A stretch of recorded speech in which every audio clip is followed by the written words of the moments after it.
दोस्तों आज के फंडे में फिर से एक बार मिलते हैं और फर्स्ट क्वेश्चन के साथ स्टार्ट करते हैं। First question, Palamuru Rangareddy lift irrigation project PRLIP of Telangana will lift water from which reservoir. कौन से रिजर्वायर से पलमूरू रंगारेड्डी इरिगेशन प्रोजेक्ट पानी लिफ्ट करने वाला है ना। ये लिफ्ट इरिगेशन प्रोजेक्ट है ना। ए है श्रीशैलम, KP, लक्ष्मी देवपल्ली, स्वर्णा और Tapaspalli. Answer is A Srisailam. News में देख लेते दोस्तों। फिलहाल में नेशनल ग्रीन ट्रिब्यूनल ने चीफ सेक्रेटरी जो तेलंगाना के और जो ऑफिसर और इंजीनियर है responsible not below the rank of chief engineer और एट द सेक्रेटरी लेवल, जो सुपरवाइज कर रही है प्रोजेक्ट्स के, वही फाइल एफिडेविट करेगा stating that they are not proceeding with the project तब तक कंटिन्यू चलेगा नहीं भाई। Also tribunal want not to proceed with the work during the pendency of a application. Actually project यदि देखा जाए तो it's a 5 stage lifting project. 5 stage वाला है, लिफ्टिंग प्रोजेक्ट है और बाद में मतलब पहले लिफ्ट करने वाला है। ये देख रहे हो आप पाइप्स, पहले लिफ्ट करने वाले और बाद में ग्रेविटी फोर्स से, ग्रेविटी जो है नॉर्मल ग्रेविटी है उससे पानी आगे चले जाएगा।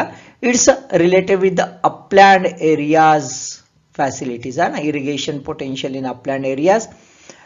और खास बात यह है कि इसकी यूटिलिटी क्या रहने वाली है, तो it's utility for the drinking water है ना, और इंडस्ट्रियल यूसेज इसके लिए रहने वाली है। अब इसके लिए कुछ इश्यूज सामने आ गए कि इसके वजह से कुछ प्रॉब्लम्स आ सकते हैं, इसलिए ये रुक गया है। Second question, a 17th century Dutch tulip bulb market bubble when investor bet on the price of tulip bulbs is popularly called as। Answer देख लेते हैं। Answer is B tulip mania. Tulip mania 17th century में एक Dutch जो है, Dutch में tulip bulb market bast हो गया था, उसको हम डच टुलिप मैनिया कहते हैं। देख लेते न्यूज में क्यों है।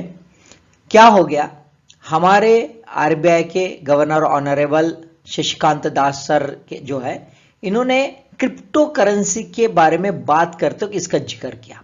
वो कहते हैं कि investors in a crypto currencies when they are investing should keep in mind that whatever they are investing it their own risk.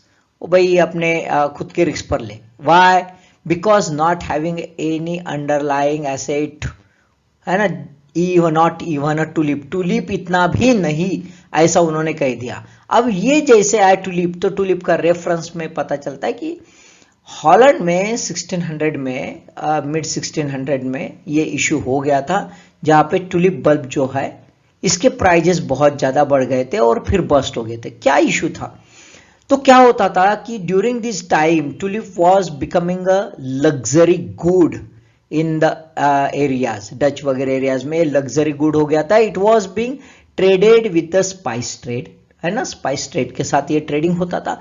और कहते थे कि भाई जो रिच बंदा है, वो रिच बंदे का ये सिंबल था कि उसके यहाँ पे अलग अलग कलर के टुलिप्स के जो है फ्लावर्स रहते थे, और इसी वजह से इसके भाव बढ़ गए थे। सी द भाव कैसे बढ़ गए थे भाई, 6 टाइम्स। ये कोई मतलब है ना। देखो, at the height of the market the rarest tulip bulb traded for as much as 6 times the average person's annual salary. देखो फ्लावर मतलब ऐसा कुछ हो गया था, होते रहता है, इंसान है।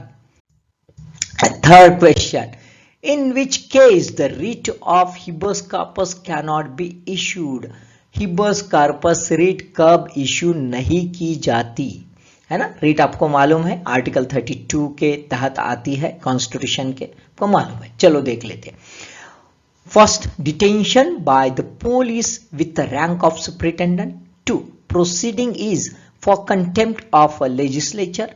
3, detention outside the jurisdiction of the court. कौन से कंडीशन में, कौन से केस में हिबस कार्पस नहीं लगता? Answer is D, 2 and 3 only, 2 and 3 only. यानी ये कोई लेना देना नहीं है, ये केस ही नहीं है।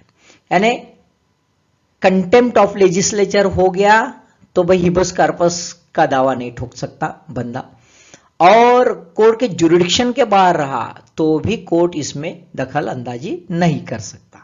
और कौन से एरियाज है जिसमें हिबस कार्पस नहीं लग सकता, तो देख लेते। देखा, डिटेंशन इज लॉफुल, मतलब कुछ कायदे के अंतर्गत उसको डिटेंट किया हो गया हो बंदे को।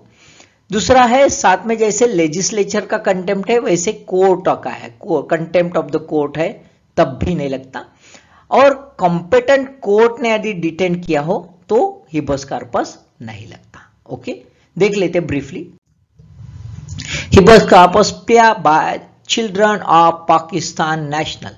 सुप्रीम कोर्ट जो है on the 11th February 2022 decided to examine a habeas corpus of a Pakistan national who they believe has been unlawfully detained for 7 years। बहुत ही खतरनाक बात है कि इतने साल बेचारा जेल में यदि है, यदि इफ इट इज बिंग, है ना, सोचने वाली बात है। चलो हिबस कार्पस के बारे में देख लेते हैं। It's a Latin word, means to have the body of, show me the body. भाई जो जज है वो कहता है if the habeas corpus is accepted in the court, तो जज कहता है भाई जो बंदे के बारे में कहा गया है कि ये बंदा किसी ने जबरदस्ती उठा लिया है तो उसको शो करो। Actually it's a order to both, है ना, मतलब ये पब्लिक अथॉरिटीज जो है उनके अगेंस्ट में भी होता है और प्राइवेट इंडिविजुअल के अगेंस्ट में भी होता है, दोनों के लिए होता है ना। It's a very fundamental to the liberty of individual, है ना, टू प्रोड्यूस द बॉडी। अब कोर्ट एग्जामाइन करता है कि भाई सच में ये जो पकड़ा है बंदे को अंदर डाल दिया है, इसकी लीगैलिटी है या नहीं है, नियम में है या नहीं, नहीं है। If it is prove that कि डिटेंशन गलत हो गया है तो इमीडिएटली उसको छोड़ने का ऑर्डर कोर्ट डिक्लेयर कर देता। It's considered as a bulwark of individual liberty against the arbitrary detention. दुनिया के सारे डेमोक्रेटिक कंट्री में ये रीट है या नहीं है। Fourth question, Milan naval exercise 1 annual exercise, 2 first held in 1995, 3 all editions held in a Visakhapatnam. Answer is B, only 2 मतलब first held in 1995, yes correct। It's actually not annual but biennial, 2 साल में एक बार होती है ना, biennial है। और all editions not held in Visakhapatnam, है ना। तो ये कहाँ हो गए देख लेते आगे। चलो, न्यूज में इसलिए है दोस्तों कि navies Milan to bring together 46 countries. अभी तक की जितना भी मिलन एक्सरसाइज हुआ सिंस 1995, ये एक्सरसाइज सबसे बड़ा है जहां पे सबसे ज्यादा कंट्रीज ने पार्टिसिपेट किया, इंक्लूडिंग रशिया। जबकि अभी यूक्रेन रशिया का इश्यू चल रहा है फिर भी है, यानी ये सोचने वाली बात है कि मिलान का महत्व जो है ना, और इसमें इंडिया का जो जियो स्ट्रेटेजिक लोकेशन है वो बहुत इंपॉर्टेंट है नेवल इसमें, ठीक है। मिलन 2022 शेड्यूल्ड हेल्ड फ्रॉम द, है ना, 25 फरवरी तो 4 मार्च। कहा हो रहा है विशाखापट्टनम, लेकिन अभी बोला है कि ऑल एडिशंस तो नहीं, दिस द फर्स्ट टाइम, है ना, विशाखापट्टनम में हो रहा। 2020 में डिसाइड हो गया था but it was postponed due to the pandemic. It is the biggest including the quad भी कंट्रीज ग्रुप है, वो भी है। तो ऑब्वियसली मिलान ये जो है इंपॉर्टेंट इसलिए है कि we are seeing the aggressive nature of China in the ocean areas. तो इसी वजह से ये बहुत इंपॉर्टेंट है कि क्वाड ग्रुप भी इसमें पार्टिसिपेट है। ऑल एडिशंस ऑर्गेनाइज्ड बाय, सभी एडिशंस कौन ऑर्गेनाइज करता है, अंडमान एंड निकोबार कमांड। और अक्सर क्या हुए हैं, held in Andaman and Nicobar island till 2018। 2020 का पोस्टपोन हो गया, वो भी डिसाइड हो गया था कि विशाखापट्टनम में रखेंगे, लेकिन अभी नहीं, वो नहीं हो सका। अभी विशाखापट्टनम में फिर से हो रहा है। उसका रीजन भी है कि प्रेसिडेंट्स के कॉन्टेक्स्ट में जो रिव्यू है नेवल फ्लीट का वो भी है वहां पे, और उसी कॉन्टेक्स्ट में वो है। Countries that participated in the every editions पहले एडिशन से अभी तक कौन से कंट्रीज आए, कभी पूछ सकते क्वेश्चन, तो ध्यान में रखो इंडोनेशिया, सिंगापुर, श्रीलंका और थाईलैंड, ये हर एडिशन में बाकी धीरे धीरे कंट्रीज ऐड होती गई। Last question, consider the following statements with regard to the data released by the All India Survey on Higher Education 2019-20. 1. Share of female students is lowest in the institutions of national importance, यानी IIT वगैरह जो है वो है ना। Among the minorities में both Muslim minority and other minority communities has more female students than male students। तो minority group में दोस्तों क्या किया है, दो ग्रुप किए, एक मुस्लिम माइनॉरिटी और एक बाकी सबका मिला के अदर माइनॉरिटीज। तो ये स्टेटमेंट क्या कहता है कि among the minorities both Muslim minority और अदर माइनॉरिटीज जो है Muslim other than the other minorities has more female students than the male students, यानी फीमेल की तादाद ज्यादा है ऐसा कहना है। देख लेते आंसर क्या है। Answer is C, both 1 and 2 statements are correct, दोनों स्टेटमेंट्स करेक्ट है भाई। तो देखो बहुत ही इंपॉर्टेंट स्टेटमेंट्स है ना। अभी रिसेंटली एक पैंडेमिक भी हो गया और उसके बाद का ये है 1920 का डाटा है ना। तो ये क्या बताता है कि फीमेल स्टूडेंट्स का शेयर बहुत ही कम है कौन से इंस्टीट्यूशन में, इंस्टीट्यूशंस ऑफ नेशनल इंपॉर्टेंस। बाकी यूनिवर्सिटीज में वगैरह है, जैसे यदि हम देखेंगे तो यदि कंपैरिजन करेंगे तो सबसे ज्यादा कम कहाँ पे है, नेशनल जो इंपॉर्टेंट इंस्टीट्यूट है आईआईटी वगैरह वहां पे, डीम्ड यूनिवर्सिटी में और बाद में स्टेट प्राइवेट यूनिवर्सिटी में। यानी हम सोच सकते हैं कि अभी भी gender parity education higher education में पर्टिकुलरली है ना, हायर एजुकेशन में नहीं है। लेकिन माइनॉरिटीज में बड़ा बदलाव दिख रहा है। मुस्लिम माइनॉरिटीज पर्टिकुलरली सोचने वाली बात है कि मुस्लिम माइनॉरिटीज भी और अदर माइनॉरिटीज में क्रिश्चियन जो माइनॉरिटीज है वो तो अच्छी रहती है, लेकिन मुस्लिम माइनॉरिटीज में फीमेल स्टूडेंट्स का रोल बहुत ही ज्यादा दिख रहा है। देख लेते, study up stick in Muslim girls going to schools colleges. अभी रिसेंटली हिजाब का इशू है, उस कॉन्टेक्स्ट में न्यूज़पेपर में आया है। Representation of minority students among the minority group, data on Muslims have been collected separately, अलग से निकाला गया है।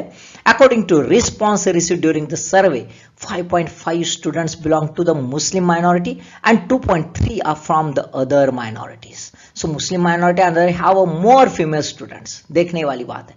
अभी यदि हम मेजर यदि रिलीजन पकड़ लेते तो मेजर रिलीजन में भी हम देख लेते हैं कि देखो कैसे ग्रोथ हो गई है। हिंदूज की देखो, मुस्लिम्स की, क्रिश्चियन की और सिख की। तो हिंदूज में भी देखो 13.4, 25.7 और 24.3, ये कम हो गया है। देखो फीमेल का अटेंडेंस रेशियो हम क्या देखते, कम हो गया। वही मुस्लिम्स का जो है वो बढ़ा है, वही क्रिश्चियन का देखो कम हो गया है, बराबर है, या सिख का देखो कम हो गया। लेकिन ये खास बात है, ये सोचने वाली बात है कि अभी मुस्लिम्स के वुमेन्स का जो है all India gross, that means what that is the dress code and all these issues. कुछ ये भी कहते हैं कि हिजाब is against the empowerment of Muslim women's, है ना, in the context of educational accessibility. तो वैसा दिख नहीं रहा है ना, ये प्रूवन हो रहा है कि ऐसा कुछ ये है नहीं। तो आई होप सो कि ये पांचों क्वेश्चंस आपको समझ गए होंगे। All the best.